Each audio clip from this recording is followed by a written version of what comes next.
Hello दोस्तों, कैसे हो सभी। हम लोगों ने 1 से 40 क्वेश्चंस कवर कर लिए हैं इस चैप्टर के, रेस्पिरेशन वाले चैप्टर के। आज हम लोग 41 से 60 क्वेश्चन कवर करेंगे, यानी कि 20 क्वेश्चन इस वीडियो के द्वारा हम लोग और कवर करने वाले हैं इसी चैप्टर के। क्लियर इतना। और काफ़ी बच्चे डिमांड कर रहे थे कि वन शॉट जो चैप्टर है, जिसके अंदर हम लोग पूरा चैप्टर एक ही लेक्चर के अंदर कंप्लीट करते हैं एनसीईआरटी रिवीजन के, तो वो भी बहुत जल्दी स्टार्ट करें। तो ऑब्वियसली बेटा 12th क्लास के हम लोग कंप्लीट चैप्टर वन शॉट वाले बनाएंगे, और साथ में 11th क्लास के कुछ यानी 3 या 4 लेक्चर चैप्टर जो है वो हमारे पेंडिंग में है, तो वो भी पहले हम लोग कवर करने वाले हैं। राइट। तो अभी तो क्वेश्चन सीरीज चल रहा है, तो हम लोग इनके जो क्वेश्चन है एमसीक्यूज हैं नीट लेवल के, वो हम लोग कवर कर रहे हैं। देन हम वन शॉट वीडियो भी साथ में लेके आएंगे, जिससे आपका एनसीईआरटी रिवीजन भी बहुत अच्छे से हो सके। तो स्टार्ट करते हैं। 41 से हम लोग क्वेश्चन यहाँ पे देखने वाले हैं। ध्यान से समझना। वह संरचना जो श्वसन मार्ग में भोजन के प्रवेश को रोकती है। देखो बेटा जी, ऑलरेडी हम लोगों ने ये चीज पढ़ भी रखा है, फिर भी मैं आपको बता देता हूँ। अगर बात करें हम लोग स्ट्रक्चर की बात करें, डायग्राम पे ना जाइए, समझ लीजिए, ठीक है।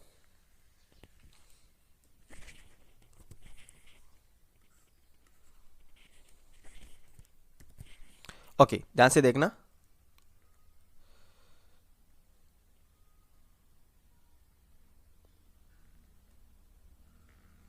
देखो, ये हमारा होता है श्वसन मार्ग, ठीक है, और ये होता है हमारा भोजन का मार्ग। अब यहां पर प्रेजेंट होता है कॉमन पाथ, जिसके अंदर वायु व भोजन दोनों का सामान्य पाथ होता है। राइट। वायु व भोजन दोनों का कॉमन पाथ होता है। इसको हम लोग बोलते हैं फेरिंग्स। क्या बोलते हैं इसको? हम लोग फेरिंग्स बोलते हैं। इसके आगे आगे की तरफ तो लगी होती है बेटा जी श्वास नली, और पीछे की साइड लगी होती है इसोफेगस, जिसको हम लोग बोलते हैं फूड पाइप, यानी भोजन की नली।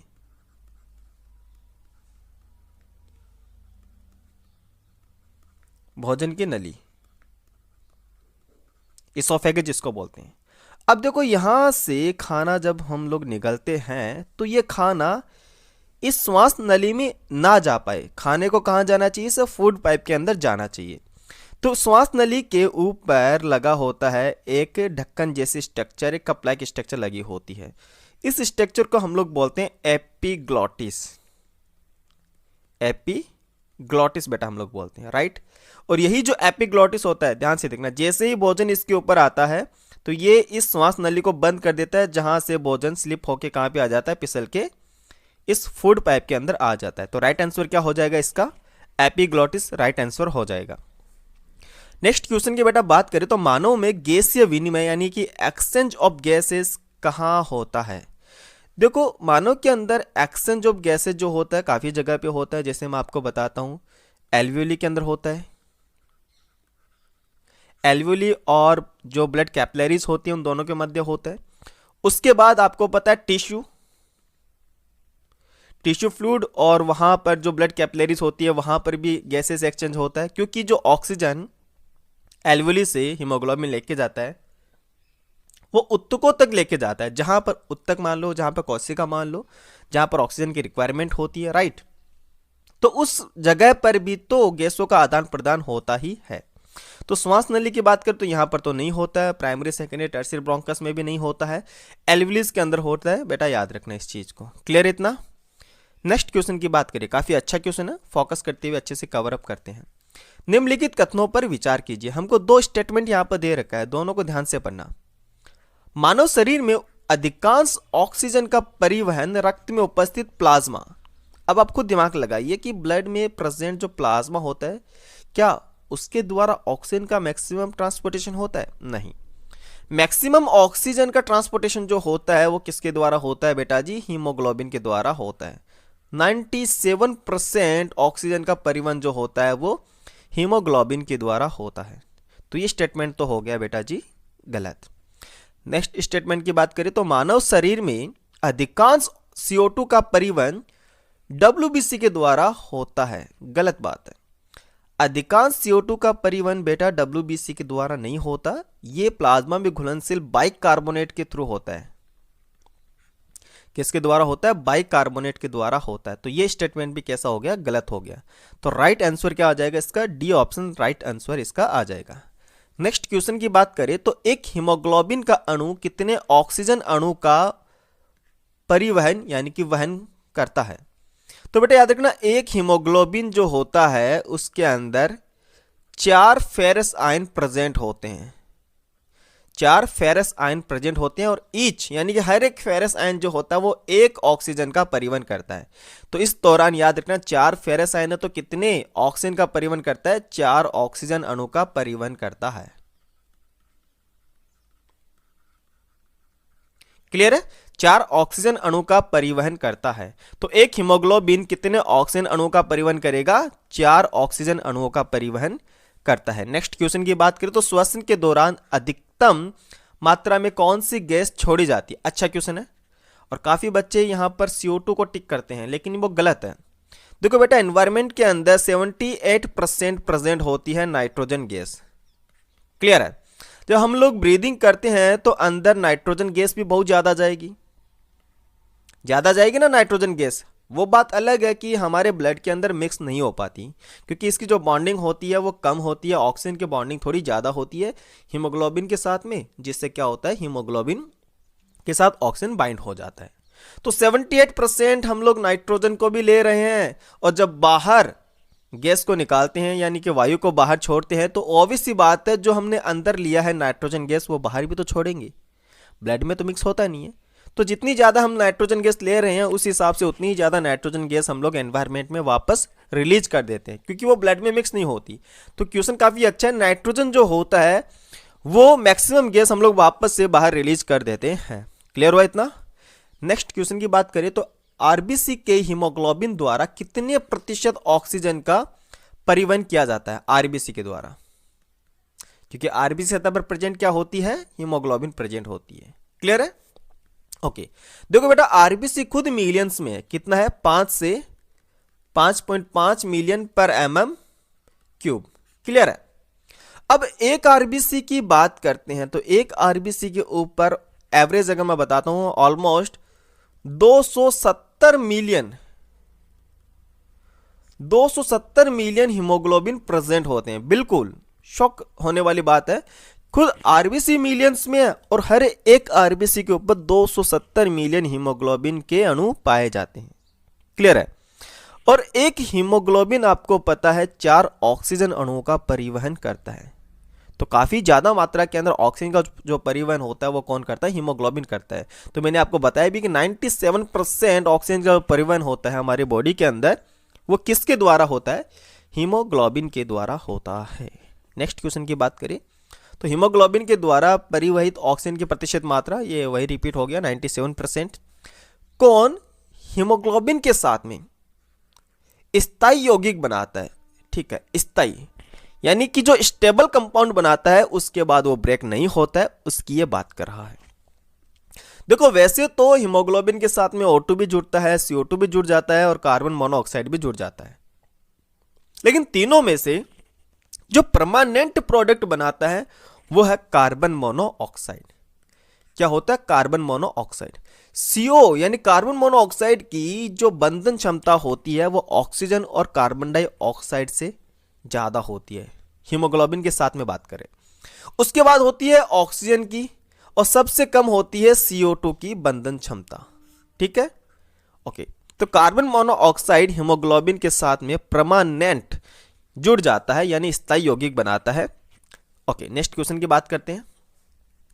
कार्बनिक एनहाइड्रेज ये एक एंजाइम है, ये कहां पर पाया जाता है? देखो बेटा, जब हीमोग्लोबिन के साथ में ऑक्सीजन जुड़ता है तो कौन से एंजाइम की उपस्थिति में जुड़ता है? कार्बनिक एनहाइड्रेज एंजाइम की प्रेजेंस में जुड़ता है। तो हीमोग्लोबिन के साथ में ऑक्सीजन कहां पर जुड़ता है यार? आरबीसी के ऊपर जुड़ता है। तो ये एंजाइम भी कहां पाया जाएगा? आरबीसी के ऊपर पाया जाएगा, ऑब्वियस सी बात है। नेक्स्ट क्वेश्चन की बात करते हैं। अधिकांश CO2 रक्त में किस रूप में परिवहित की जाती है? मैक्सिमम जो CO2 होता है वो किस फॉर्म के अंदर ब्लड के अंदर ट्रांसपोर्ट होती है? ओके, तो CO2 जो होती है वो मैक्सिमम याद रखना बाइकार्बोनेट के फॉर्म में ट्रांसपोर्ट होती है, परिवहनित होती है। इतना क्लियर हो गया? ऑलमोस्ट 70% CO2 जो होती है वो बाइकार्बोनेट की अवस्था में उसका परिवहन होता है। नेक्स्ट क्वेश्चन की बात करें तो कशेरुकियों के रक्त में ऊतकों तक ऑक्सीजन कौन ले जाता है? ब्लड की बात करें तो ब्लड के अंदर ऊतकों तक यानी ब्लड के थ्रू कहाँ पर, टिश्यू तक ऑक्सीजन कौन लेके जाता है? तो मैक्सिमम आपको पता है बेटा 97% ऑक्सीजन का परिवहन कौन करता है? ब्लड में प्रेजेंट आरबीसी करता है। और आरबीसी के ऊपर क्या प्रेजेंट होती है? हीमोग्लोबिन पाई जाती है। और हीमोग्लोबिन के साथ में आपको पता है एक हीमोग्लोबिन 4 ऑक्सीजन अणुओं का परिवहन करता है। क्लियर हो गया इतना? तो फोर्थ ऑप्शन इसका राइट हो गया। नेक्स्ट क्वेश्चन की बात करते हैं। तो कार्बन मोनोऑक्साइड ऑक्सीजन के परिवहन को बाधित करता है। अभी हमने बात की थी कि बेटा कार्बन मोनोऑक्साइड जिसको हम लोग CO बोलते हैं, इसकी बंधन क्षमता जो होती है हीमोग्लोबिन के साथ में वो ऑक्सीजन से भी ज्यादा होती है। एक बार अगर कार्बन मोनोऑक्साइड हीमोग्लोबिन के साथ में जुड़ जाता है तो ये स्थायी यौगिक बनाता है, राइट, स्थायी यौगिक बनाता है। और ये स्थायी यौगिक फिर आपको पता है टूटता नहीं है, ये रिवर्सिबल नहीं होता, ये इरिवर्सिबल होता है। यानी एक बार जब हीमोग्लोबिन के साथ में कार्बन मोनोऑक्साइड जुड़ जाता है तो वो हीमोग्लोबिन अब किसी काम का नहीं रहा। तो याद रखना हीमोग्लोबिन के साथ में ये स्थायी यौगिक बनाता है जिससे ये ऑक्सीजन को फिर जुड़ने नहीं देता, राइट। नेक्स्ट क्वेश्चन की हम लोग बात करते हैं। निम्नलिखित में से कौन से श्वसन विकार में यानी इसी कौन सी रेस्पिरेटरी डिसऑर्डर है जिसके द्वारा वायु कुपिका यानी कि जो एल्विली की वॉल होती है, भित्ति जो होती है वो नष्ट हो जाती है, जिससे जो गैसीय विनिमय की सतह होती है, रेस्पिरेटरी जो मेम्ब्रेन होती है वो घट जाती है। तो कौन सी डिजीज के अंदर ऐसा होता है? आपको पता है एम्फाइसीमा के अंदर ऐसा होता है जिसको हिंदी में बोलते हैं वात स्फीति, राइट। जैसे स्मोकिंग वगैरह हो गया, इनके दौरान क्या होता है जो एल्वुलीज के नंबर होते हैं वो कम होते जाते हैं, या ऐसे बोले कि उनकी जो सतह होती है वो क्षतिग्रस्त होती जाती है। नेक्स्ट क्वेश्चन की हम लोग बात करें तो निम्नलिखित कथनों पर विचार कीजिए।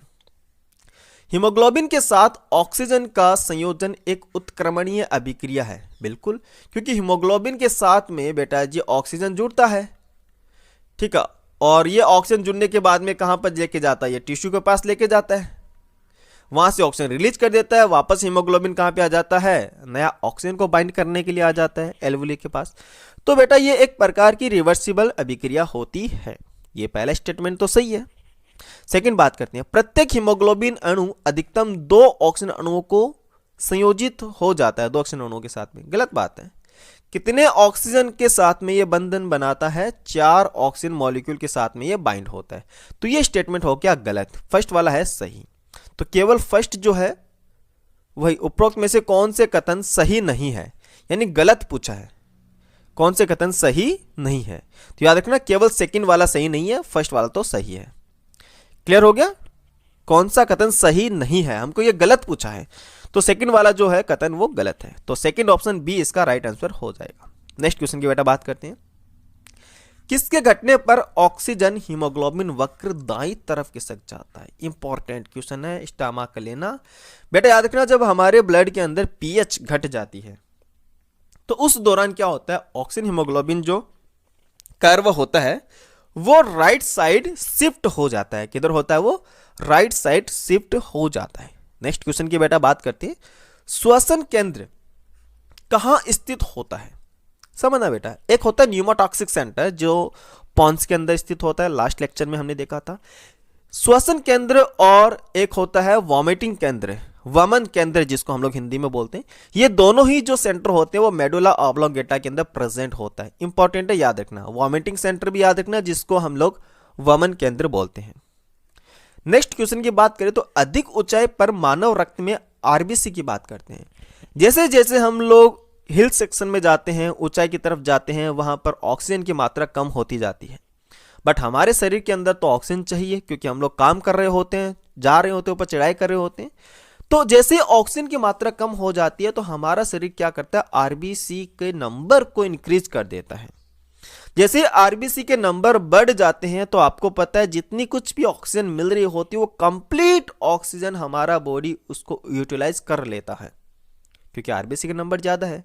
और तो आरबीसी बढ़ेगा तो ऑब्वियस सी बात है हीमोग्लोबिन की काउंटिंग भी बढ़ेगी, जिससे जितनी भी ऑक्सीजन जा रही है हमारे शरीर में वो कंप्लीटली हीमोग्लोबिन के साथ में बाइंड हो सके, मैक्सिमम में बाइंड हो सके, राइट।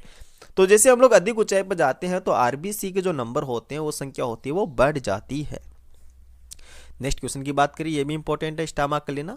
1 ग्राम हीमोग्लोबिन में उपस्थित ऑक्सीजन का मान कितना होता है।